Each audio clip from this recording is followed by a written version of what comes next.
Channel. Subscribe to it. Give this video a like. We have a podcast below in the description as well. Subscribe. We're presented by our friends at Tito's Handmade Vodka. #1 vodka in America, Tito's. Go make yourself a cocktail. Rosen got cut by the Niners on Tuesday. And you said this on Saturday night. Like, it felt like Kyle Shanahan was just giving him a bunch of snaps so that he could try and show another NFL team that he was worth bringing to camp. Wish the Eagles would have done that with me before they fired me. Like, give me a how would look that have to worked, other teams. No, I'm glad they didn't. But like, just give other teams a heads up. Yeah, or just like throw some of my sweet evaluations out there. Here's his top 5 evaluations. Kyle did that on purpose to give the guy tape. They knew they were going to cut him because there are 3 cuts this year. There's one to 85. There's one next week on Tuesday, I think to 70, and then there's obviously the final one to 53. They already had 85 guys. This Josh Rosen was 84. They are both basically admitting we don't even need this guy. He's just useless. And it's kind of crazy because when you're out there, he does not look good. He looks slow-footed. He's not accurate. If you didn't know he was Josh Rosen and he was like some of those names that you read off to me the other night about some of the random quarterbacks that are in the NFL, and holy shit, there's a lot of random quarterbacks in the NFL. If his name was like, James Williamson from McNeese State, who's just that might be a guy somewhere playing like the Tennessee Titans third guy, you would not have known, right? If he just had a random name and he was from McNeese State or Weber State, or you wouldn't. He did not stand out like, hey guys, that was the 10th pick. I mean, we know that, but if we didn't, you would never think that. Yeah. There were so many things that contributed to that with him. He started as a true freshman at UCLA and was good. Like, he played as a true freshman, and it was like, oh, my God, this guy is – how soon till he could be the #1 pick in the draft? On top of that, Jim Mora Jr. was his coach. I guess he's not really junior, but young Jim Mora was his coach, right? Which is just a guy that a lot of people know. NFL people, just if you're a casual NFL fan, you know who Jim Mora is. So you had an easy kind of conduit to just consuming Rosen. They played in some huge games against Texas. He had the big comeback later against A&M. But he came in as a major recruit. He played on star-studded teams too because they weren't that good, but Mora was recruiting and like Miles Jacks and Kenny Clark's. Like, they had star players on their team. Absolutely. And so he was a big deal just right away because he was an instant impact player at UCLA, which UCLA is, I think, very much a kind of a sleeping giant when it comes to college football. Oh, I know. And then he becomes really polarizing. He starts doing interviews, and he's got a hot tub in the dorm room, and he starts talking about how he's going to change the world.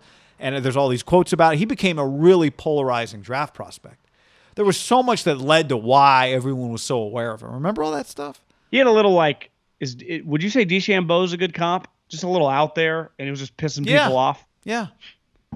You know? Absolutely. But unlike DeChambeau, like college football, you don't like DeChambeau talks even more than Rosen did, right? Yeah. But he did there was a big SI article in which he talked about, I don't remember exactly what it was, like making life better for his teammates somehow when it came to making money. I don't quite remember exactly what the deal was. But he was just a polarizing guy. And then, obviously he gets drafted very high, and then he's polarizing because he gets traded right away. It's pretty crazy. I mean, you go from – and here's the other thing. There were so many reasons why all the hype was legit. I mean, his arm was huge. He played a bunch of college football games. He's like 6'5". I mean, he's big. Yeah. He's just not any good. And I think sometimes this is the hard part, and we say this all the time about the NFL. There is no such thing as can't miss. There's no such thing as high floor. The high floor does not exist. You have no clue. You really don't. Because if I told you Josh Rosen would not work in the NFL, you'd be like, he's going to be minimum a decade-long backup. I mean, he's cut August 17th. I would put $100 right now. He might not be on a team. I would guess he's probably not on a team week 1. Right? And I mean, that's obviously practice squad. He's not going to be on a roster. But that's pretty nuts. He wasn't drafted in 2012. I mean, this is crazy. Now, I tweeted this out on a positive note. He did get $17.5 million. Like, when you're drafted in the first round, your 4-year contract is guaranteed. He did get a lot of money to then suck. So there are elements where, and I know it's an easy thing online, and people always say like players are always getting fucked. That's not always true. Every player who's the Solomon Thomas and Cleveland Farrells, they actually rob the team. I mean, it's the union protects these players because they get all this guaranteed money in the first round before you've ever proven anything. So for every Josh Allen or Mahomes, and those guys always end up making so much money anyway. There are for a lot every of Jamal guys, Adams and George Kittle, who still got rich, but there are a ton of crappy players. yeah, he's going to end up starting less games. He's on the high end of crappy, though. I mean, at least some busts play like 4 years, right? He's going to end up starting fewer games than Jamarcus Russell did. Now, Jamarcus was in one place. He started a full year, right? Josh has never – I guess Josh started a full year as a rookie.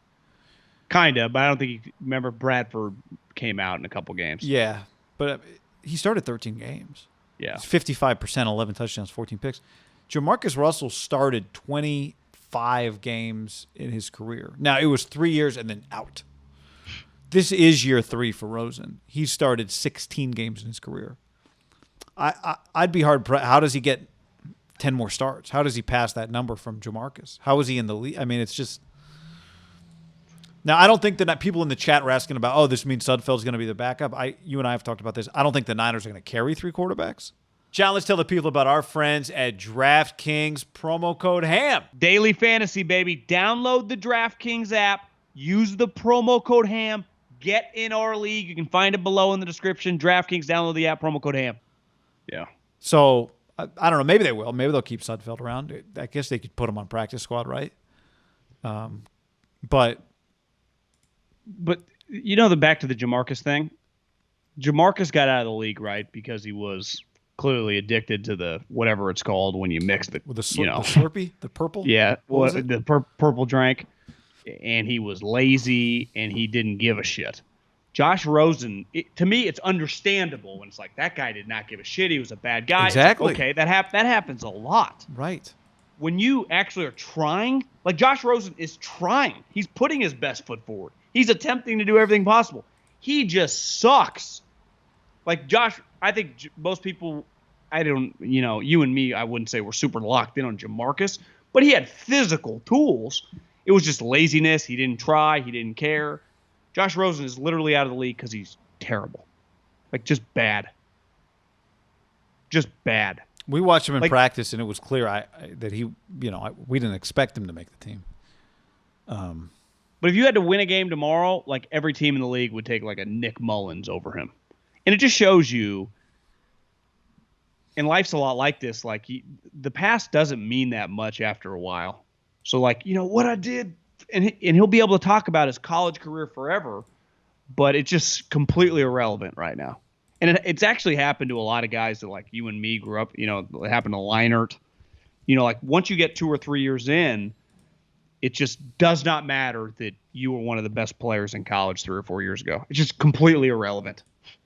And I remember we used to always talk about this in like heated debates. And Louis Riddick was always adamant, like, why do we should erase the draft grade after like 2 years of tape? Yeah. Well, why does it matter? It's like a preseason top 25 poll.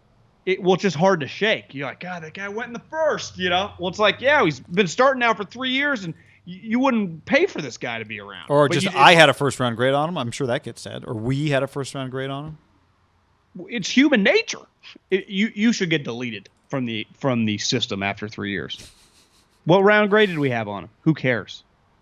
What is his current grade, how he's played in the sport, right? Yep. Look at this. This is the 2015 QB class. Rosen was the 16th overall player in that 24/7 rankings. The quarterback class, I actually don't have. I cut off who the number 1 quarterback that year was. I don't remember. Rosen was the number 2 quarterback in that class. Blake Barnett, Kyler Murray, Brandon Wimbush, Ricky Town, Brady White, Travis Johnson, and Juwan Jennings was actually the 9th ranked quarterback in the 2015 class going to Tennessee as a dual threat, who, by the way, has looked pretty good. You said Kyle Kyler Shanahan. Was 3? Huh? Kyler was 3? I realized I'm not sharing the screen with you. Kyler was 4. Blake Barnett was 3. Do you think if Kyler had been... And that was 6'4", Kyler going to A&M, not Kyler going to Do you think if Oklahoma, Kyler obviously. had been 6'3", he'd be one? It's probably hard to put a guy, at 5'9", number one. It Yeah. actually speaks volumes that he's 4 at that height. Like what? Remember Monday Night Football last year? They were going over stats. Never lost a game in high school. And Cliff even said he's the most heralded player in all his years around Texas football that he's ever seen. But he's so small. Like, to me, he'd probably be a no-brainer. I remember Blake Barnett. Jarrett said- Stidham was number 1, by the way. Auburn. Committed to he went to Baylor first. Oh, yeah, and they transferred. Was Blake Barnett go to Alabama? Alabama, yeah. Yeah, it just shows you, man. It's high school is a little like the NFL. You see some of these lists. Now, some years you look at the top 20 players. You're like, God, that's 7 first rounders. For sure. So it's hit or miss. No His different class drafts. was not one of those lists. No. I'm just scrolling through the quarterbacks to see if there's anybody like way at the bottom that made it, but I'm not seeing it. I'd imagine Jake Browning wasn't a huge recruit. Jake Browning was 11. Remember Folsom was like a powerhouse. Oh, you're right. Yeah. Now, how many offers did he have? Was a powerhouse. I think they still are. He got Alabama offered him. Okay. Sorry. Oklahoma State offered him. Michigan did not offer him. Again, that was unfair of me because I saw a clip of him. He's with the Vikings, right? He's in the not NFL. like some scrub. Yeah. Yeah, he's not some scrub. That was just He's just that not, was just an I'm arm. You're an I'm arm. just not a arm weak. strength. I'm just not a Yeah. weak arm guy. You're an arm strengthist. Yeah.